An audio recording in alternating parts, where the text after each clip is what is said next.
Hi guys, നമുക്കിന്നൊരു വട്ടയപ്പം ഉണ്ടാക്കാനാണ്.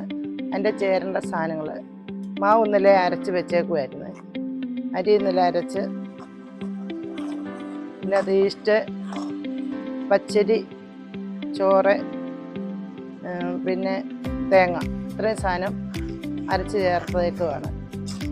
ഇനി ഇതിൻ്റെ അകത്ത് ചേർക്കേണ്ടത് ഇന്ന് ശർക്കരയിലാണ് ഉണ്ടാക്കുന്നത്. ശർക്കര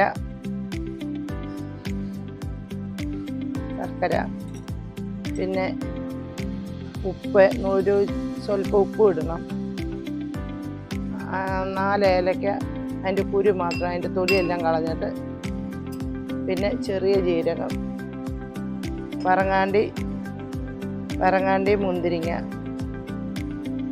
പിന്നെ എന്നാൽ ഇത്രയും സാധനമുള്ളൂ. നമുക്ക് ആദ്യം ഇതിൻ്റെ അകത്ത് ശർക്കര ചേർക്കാം. ശർക്കര പാനിയല്ല കേട്ടോ, നല്ല ശർക്കരയാണെന്നാണ് പറയുന്നത്. അതുകൊണ്ട് നമ്മൾ വലിയ പാനിയൊന്നും ആക്കുന്നില്ല, ശർക്കര ഇടുവാണ്. ഇത് പൊടിച്ച ശർക്കരയാണ്.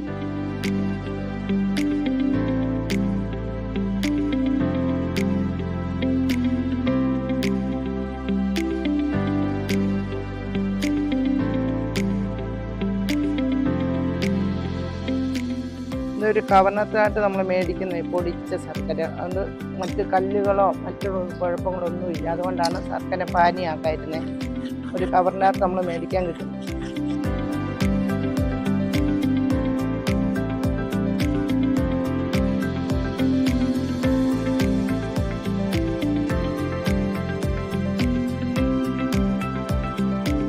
നുള്ളു ഉപ്പിടാമേ.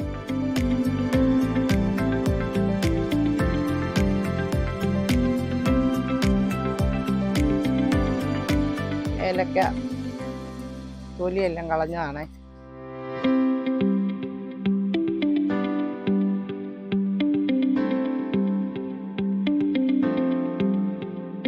ചെറിയ ജീരകം,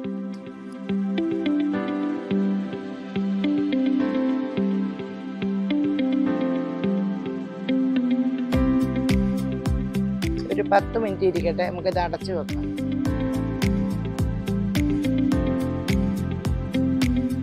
ഗ്യാസിലോട്ട് വെക്കാം. വെള്ളം അടുപ്പ് ഇഡലി പാത്രത്തിൽ വെക്കാം.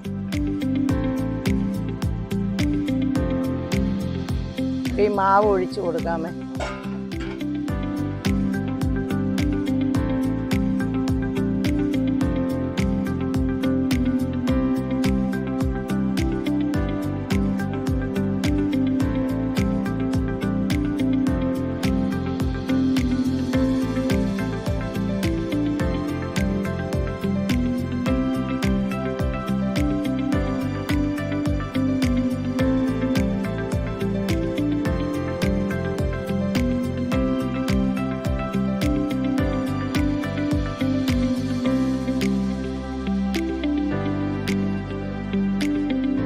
ഇതൊന്ന്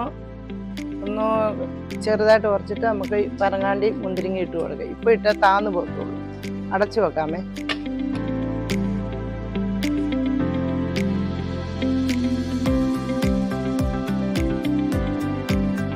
വേകട്ടെ. പറങ്ങാണ്ടി, മുന്തിരിങ്ങ കഴിച്ചിട്ട് നമുക്കത് ഇട്ട് കൊടുക്കാമേ.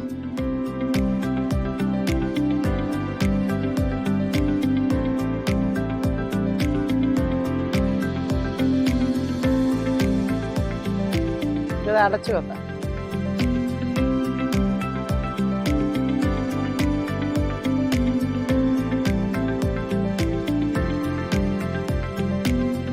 നമ്മൾ മുമ്പ് വെച്ച ഈ വട്ടയപ്പത്തിന് വെച്ച അത് വെന്തോന്ന് നോക്കാം. നമുക്ക് തുറന്നു നോക്കാം.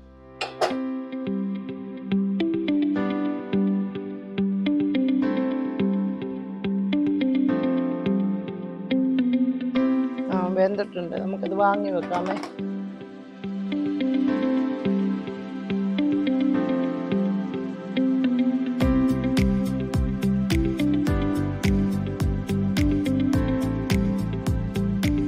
ചെറിയതായിട്ട് ചൂടാറിയിട്ട് നമുക്കിത് മുറിക്കാം. നമ്മൾ മുമ്പ് പറഞ്ഞ വട്ടയപ്പമാണ്. ശരിയായിട്ടുണ്ട്. പിന്നെ ചേർക്കേണ്ടതെന്ന് പറഞ്ഞാൽ പച്ചരി വെള്ളത്തിൽ ഇട്ടത് 4 മണിയായിട്ട് വൈകിട്ട് അരച്ച് വെച്ച് പച്ചരി, ചോറ്, തേങ്ങ, ഈസ്റ്റ്, പിന്നെ നമ്മൾ ഇത് ഉണ്ടാക്കാൻ സമയമായ ശർക്കര പൊടിയാണ് നമ്മൾ കടയിൽ നിന്ന് മേടിച്ച ശർക്കരപ്പൊടി, ഏലക്ക അതിൻ്റെ കുരു ഇത് കളഞ്ഞിട്ട് കുരു, പിന്നെ ജീരകം പൊടിച്ചത്, പിന്നെ ഉപ്പ്, ഇത്രയും ചേർത്ത് പിന്നെ നമ്മൾ പറങ്ങാണ്ടി മുന്തിരിങ്ങ ഇട്ട് വട്ടയപ്പം റെഡിയായി. എല്ലാവരും ഇതുപോലെ വെച്ച് നോക്കി കഴിച്ച് നോക്കണം. നാളെ ഒരു കുക്കിംഗ് വരുന്നതാണ്.